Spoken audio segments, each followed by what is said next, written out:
and I know they have one up in Boone and Ames. This gentleman's stomping grounds. He's Bud Legg. He's kind enough to join us. He's the information director of the Iowa High School Athletic Association. How are you, Bud? Great. How are you guys? Good. You on the road tonight? Or you get to stay home with Marge? No, I'm staying home with Marge. We played Grandpa and Grandma this morning and this afternoon, so That'll wear a guy out. so now you got to chase 179 basketball scores tonight. What was the number? 179. Holy moly. Well, that'll be easier than chasing the grandkids around, though, Bud. I've had that experience. Hey, I got to tell a funny story. The other day, I go down, and someday we'll have to have you come see our new digs, but I went down in the basement, and Tony's always tirelessly working on the website or something, and I look, and I see, Jesus, light pink little blanket there? And is that his infant granddaughter at the office? This guy's multi-talented, Bud. How old is she? 4 months old? This is 4 months. 4 months old. He's typing up the website, and he's babysitting there on a Monday at the old Iowa Sports Connection. I hope he's got her picture on the as a screensaver. Yeah, well, not on my on my phone. It's on there all the time. I got all three of my granddaughters on that. She's phone. not going to be in the sports business, Tone. No, hopefully she plays sports though. Get an education out of it along the way. That sounds good to me.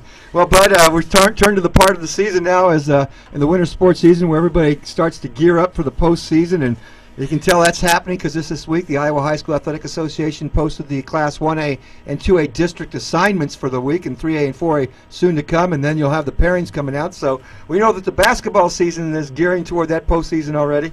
Well, it's certainly a lot of interest when those groupings for the districts and the sub-states go up. And you mentioned 1A and 2A went up on Monday, and this coming Monday, 3A and 4A will go up, and we hope to have those up by noon. Well, so far I can say it's been a fun season. I mean, last year everybody, it was an obvious thing in 4A. I mean, the Ames Little Cyclones were so good, and everybody was wondering who was going to play them. That was the only question. This year we thought when the season began it was going to be a wide open affair, a lot of teams with a lot of possibilities, some great players across the state, no matter the class, and so far the season's played out pretty good. It really has. I think there's a lot of parity in all of our classes, a lot of really great talent, and just so many good teams that you got to think that the postseason is really going to be a great time for a lot of these communities. Well, you know, a conversation with me wouldn't be consistent without a reference to Northwest Iowa, and I'm going to go the whole Western Christian. Holy moly! And they knock off Sioux City East. They take MOC to the cleaners. I mean, these guys are unbelievable. Those were two impressive wins by Coach Ekoff's team, and I just, it seems like every year they're going to have an outstanding effort, but the last 3 or 4, they have really honed in on things, and I think they're definitely one of the top teams in the state, irrespective of any classes. If the Sioux City East victory didn't get everybody's attention, I think Sioux City East is either the best team or the second best team in 4A, then hammering an MOC Floyd Valley team the way they did last night, 26, 27-point victory, that should cause everybody to blink. And that doesn't happen in Sioux County. Typically those backyard brawls, regardless of record, are very close contests. Oh, it's a great part of the state, and really basketball rich. Well, you know, Bud, Mike brings up a great point with Western Christian of Hull, and you know it, I know it, everybody who's been to the state tournament understands it. You look at them and they score those 70 points a game, but boy, you think they're offensive juggernauts. They're really not. They do really a fundamentally sound team on the defensive sides where they really, really get after you. They do, and it all starts by making it tough for the offense to run what they want to run, and then Western Christian has always been one of the best rebounding teams that you ever want to see in the state tournament. So a lot of times it's one and done for the opposition. Bud, this past week we just talked about it a few minutes ago, and I know you're aware of it. Larry Hessing, 500 career victories. It's a great milestone in the coaching industry over there at Pella Christian. Yeah, it was a great effort. Outstanding coach, outstanding program, and congratulations to Larry. We've had probably four milestone wins this year. Brad Randall at Solon went over 300. Mentioned Larry going over 500. Adolf Kogendorfer at St. Edmunds won his 400th game last week. And Russ Banzoff at Ackley Geneva now has recorded his 300 victory. So, like we've talked before, when you start talking 300, 400, 500, and you start talking 20, 25 years at the same school, you got to do the math. It's got to be a remarkable program and a remarkable testimony to the kids and the tradition that they have. We're talking to Bud Legg. He's the information director at the Iowa High School Athletic Association here on the Iowa Sports Connections Friday Night Live. What the heck is it at Fort Dodge St. Edmunds? I mean, football coach, basketball coach, how many years total combined together of consistency can you get in one program? Oh, man, that what do they call that? That abacus? I'm not so sure I could run one, but you go back to my college days when they had slide rules. You might not be able to figure it out on that, but great programs, great tradition, good players, people that buy into the system, parents that support it and encourage everybody. Those are things that keep coaches around. Hey, but a few changes this year, and on the positive side, as far as the pairings go, you just came out, as you said, with the Class 1A and 2A pairings. In the past, we already kind of knew where the districts were going to be set up. A little bit different this year. Can you explain that to the folks out there for the first time? Sure. The Iowa Basketball Coaches Advisory that we have, which represents all four classes, meets every spring with Todd Tharp, our Assistant Executive Director, who administers basketball. And last year, they made the request. They said, we know that geography has been and always will be a major factor in tournament structure, but could you hold on putting out the groupings until you've got 10 games or so down the middle of January, and that was no problem for us, absolutely none, and it was one that we welcomed. And then they also indicated at that time that they would like to have the Board of Control entertain a different seating system, and that would be one that would get, if you would have bonus points for teams that play up in a class. A 2A team such as Western Christian would get points for playing Sioux City East, points for playing MOC Floyd Valley in 4A and 3A. So that was always that was a factor that had never been in it had been in the system in the early 90s, and then the coaches didn't like it, so they went away from it. They brought it back. The board said, sure, we'll take a look at it, and we'll try to work with you guys as best possible. Now, the thing that this does, Nova, I'm not taking too much time. No, plenty of time. Is that it does allow us to more closely examine, because we've got almost 2 months of games before they come out, at least 6 weeks of games, to try to decide where on fringe areas we can keep the top seeds away from one another. In other words, the one thing you never want is a school driving through another school to get to a tournament site. And so when we grouped them, we also took a look at where those number 1 and number 2 seeds potentially might come from.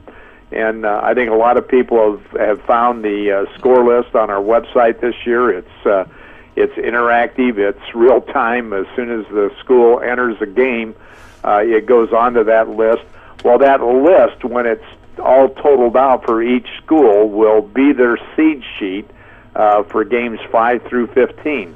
And the program will calculate the points. It takes into consideration the plus points that I just mentioned for playing up in class. And so it's a little bit easier thing for athletic directors and coaches, and that is if they enter the game right after it's played, then they don't have to worry about a seed sheet, and for us chasing those down. And in the long run, since we don't have to chase seed sheets this year, or hopefully we won't, it might allow us to put the pairings up a day or two earlier than what they normally have been. I think that people across the state would certainly applaud this. I have a question with the system then, relative to that. And again, another conversation without me bringing up Bishop Heelan would be probably something that's never happened. But the other night they played South Sioux City, Nebraska, which was ranked #1 in Nebraska, and they defeated them. Is there anything in the points for the teams who are on the periphery of the state that, the Quad Cities, they go and play Illinois teams or Wisconsin teams up in Northeast Iowa or Minnesota teams? Any point factor there? The program takes into consideration the enrollment of the out-of-state schools, and it applies it to where our enrollment cutoffs are. So if South Sioux City has an enrollment that would put them in 4A, Bishop Heelan would have gotten additional points for playing them. If their enrollment is 3A, then that's a wash for them. But and then if you play down in class, then you're absolutely just simply getting the points for playing a 2A team or a 1A team. Now, but of course, on the Iowa girls high school athletics side, they are going to go to 5 classes next year in basketball and volleyball. That's going to be a new thing going on. Down the road, is that something the Iowa High School Athletic Association is also looking into, to expand the classes to 5? We have not had that request from any of the member schools that I know of, that we increase the number of classes. Now, whether that comes at a board meeting at a later time or whatever, I really don't know. But right now, I think that everybody's pretty happy with our 4-class system, and there will be one tweak in that 4-class system as a result of last month's board meeting, and that is the top 48 schools enrollment-wise will still be in 4A. The next 64 will be in 3A, and then 2A will be shrunk from 128 to 96. And that will ensure that where we are losing schools, which is in the smaller classes, that will remain a viable class, and the smaller schools will probably have less travel as a result of maybe a total of 10 to 12 additional schools from what there is this year. So we hope that will help out, and that was a recommendation that came out of our classification committee, which is basically athletic directors, principals, as well as some coaches. One last thing. This is an interesting topic that we probably should do on a Saturday morning as well, when a lot of the fans aren't at a game. Relative to this classification and points and awards, I just hope that we don't see ADs down the road start looking at some of their scheduling. Keep considering that, as we just talked about, a whole Western Christian, which is, a 2A playing a 4A Sioux City East, because those have been just some great rivals, and it's tremendous across the state to see a lot of those matchups and how these teams would fare against the bigger schools. And when more than likely it'd be the bigger schools that might be reluctant sometimes to play a school of a smaller class. Well, I think you're right, and Mike, I remember so vividly in 91, when Ames was getting ready to play a state championship, WHO wanted Wayne to do an interview, and he couldn't do it, so he sent me up to do it. And since I knew Zabel and Bobby Hansen and all those guys that were helping out with things, and they asked me at the time what I thought of Western Christian. I said, anything we can do to keep them in the class where they are is something that I hope that happens, because they look awfully good to me. Well, one of those players in 91 was a guy by the name of Dave Van Essen. Dave Van Essen is one of the top officials in Northwest Iowa. I know Dave. And Dave Van Essen is going into our Players Hall of Fame this year. The very first Western Christian athlete to go into the Athletic Association Hall of Fame. When you stop and think of all the state tournament teams that Western Christian has had, all the great players that they've had, they're a little bit like Harlan. Harlan doesn't have an awful lot of Hall of Fame players in either basketball or football. Western Christian the same way in basketball. Team first up there, team effort, community effort, and we all stick together. So it's quite an honor, I think, for Dave Van Essen to be the first one in. And he's a great guy as well. Yeah. All right, bud. Well, that was really interesting and insightful. Get back to your grandfather duties and your lovely wife, Marge, and we appreciate you taking time to join us tonight. All right, have a great one, guys. All right, that's our buddy Bud Legg, of course, the information director of the Iowa High School Athletic Association. That's interesting, Tony, and probably a lot well received across Iowa. It's an interesting topic, and I think I think nobody's ever happy. You know that. But they're working on making it better. That's the point. And that's it. It is better. They're looking and there's no perfect solution to this. I mean, because you got to look at geography. You got to look at in some areas of the state, depending on the year, there's a handful more stronger teams than others. And another year it might be another part of the state. So you're never going to get that solution fixed because if kids graduate, schools change. And you remember when my son Michael was a senior at Heelan, and they were ranked number 1 in 3A.